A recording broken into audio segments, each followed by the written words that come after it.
أنت ممسك شطره ويعلم هذا الكل إلا جواحد فنون علوم والغوامض جملة عبادك لا منها لملكك فاقد وما المجد إلا مجد علم مقارن على عمل ذا فيك وصف وتاج. ومنها, et parmi les raisons pour lesquelles on l'appelle tariqa, la voie ibrahimique orthodoxe, il dit tamam,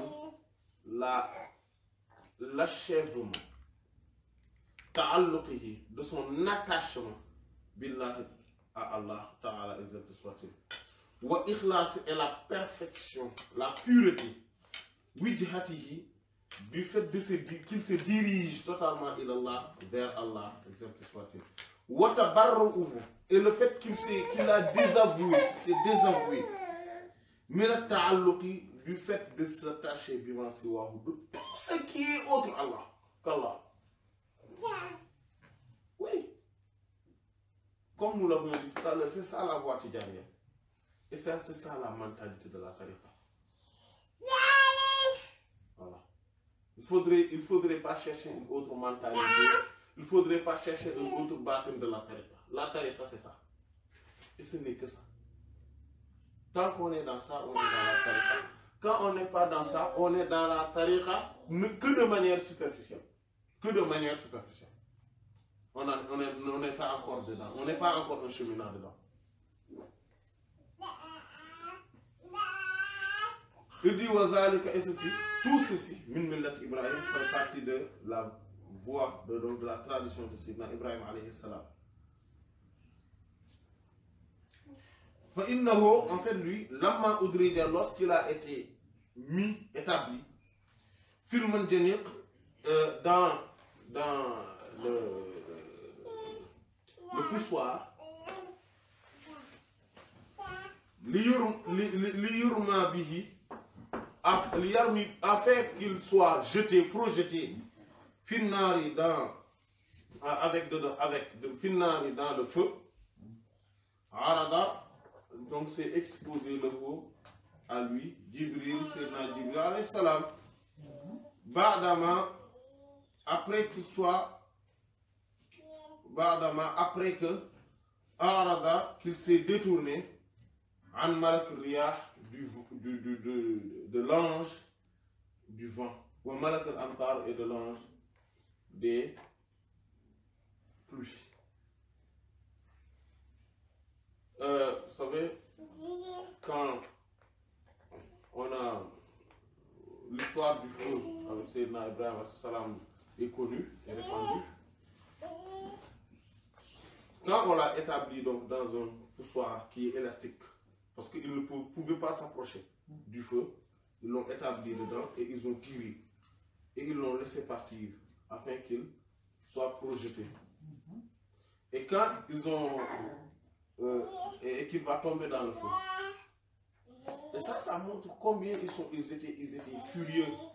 Et ils avaient une méchanceté inexplicable. Voilà. Mais tuer une personne, mais cela ne nécessite pas ce grand feu, une seule personne. Mais déployer tous ces moyens-là, pour tout simplement, l'objectif c'est de le tuer, mais on n'a pas besoin de tout cet arsenal. Mais bon, quand on est furieux, quand on est méchant, on ne réfléchit plus. On ne réfléchit plus. Bon, on l'a tiré, on l'a laissé partir. Et il y a l'ange du vent qui est venu lui dire, bon, moi c'est l'ange du vent. Si vous voulez, je vais déplacer le feu, ou bien je vais te projeter quelque part ailleurs. Il dit, non, je n'ai pas besoin de toi. Je n'ai pas besoin de toi. Et ça, c'est ibrahimique, ça. Cette forme de dire que, oui, même les anges, quand ils se présentent à soi, on dit non, nous, on n'a pas besoin de ça. On a besoin que d'Allah. Il y a l'ange de la pluie, des averses, qui est venu. Il dit que bon, moi, je gère les averses, les pluies. Donc, moi, je peux t'aider. Je vais faire déverser donc, la pluie sur le feu. Et on n'en reparlera plus. Je dis, mais non, non, non, j'ai pas besoin de toi. Et Sidna Jibril est venu. Il dit, Allah Haja, est-ce que tu as un besoin? Est-ce que tu as un besoin? Il lui dit, Amma ilayka. Quant à vers toi, c'est-à-dire un besoin qui est vers toi, voilà, non. Wa amma quant à ilallah, vers Allah, voilà, si. Mon besoin, c'est rien. Il n'y a qu'un seul besoin que j'ai, c'est d'aller vers Allah.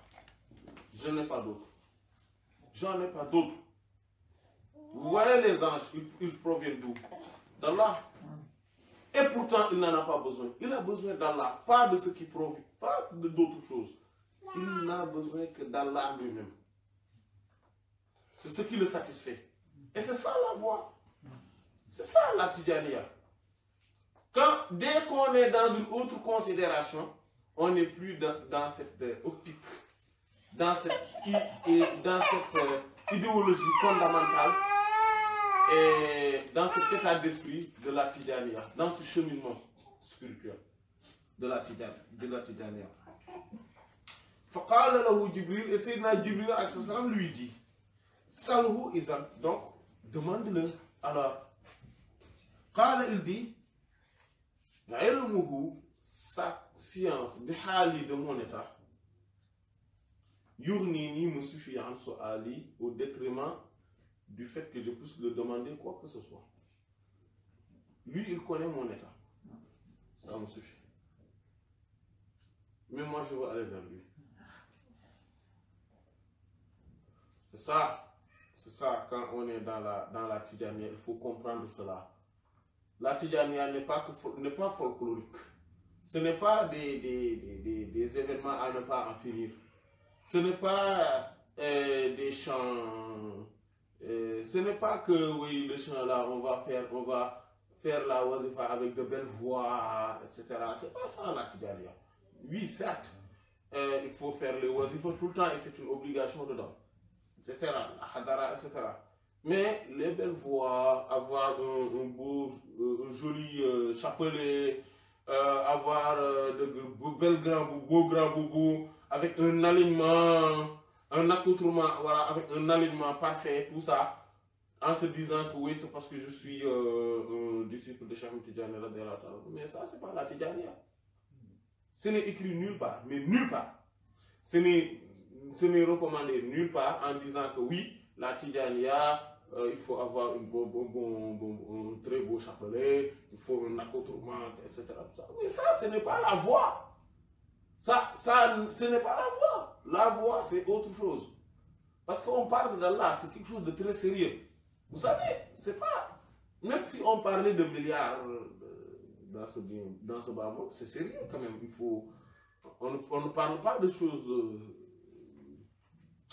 Voilà, on n'est pas dans la comédie, ni dans la fabulation. On est dans une chose extrêmement sérieuse. C'est-à-dire, on parle d'Allah.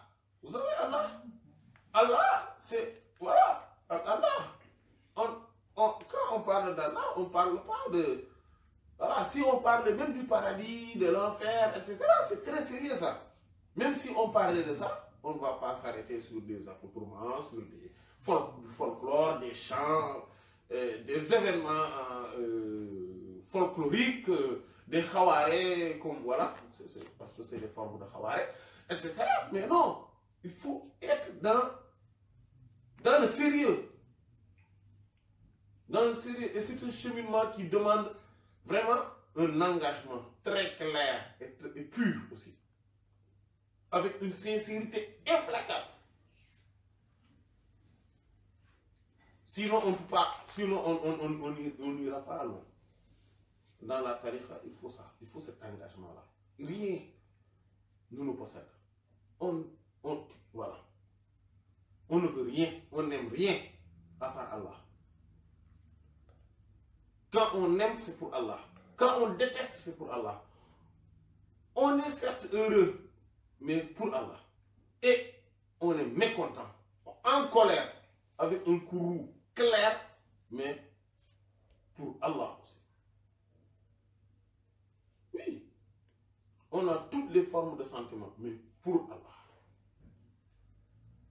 كشفت بها ليل الشكوك لديننا وصار نهارا مرشد فيه ناشد وعلمك هتال السحاب غزيرة كأنك للبلداء شمس وراشد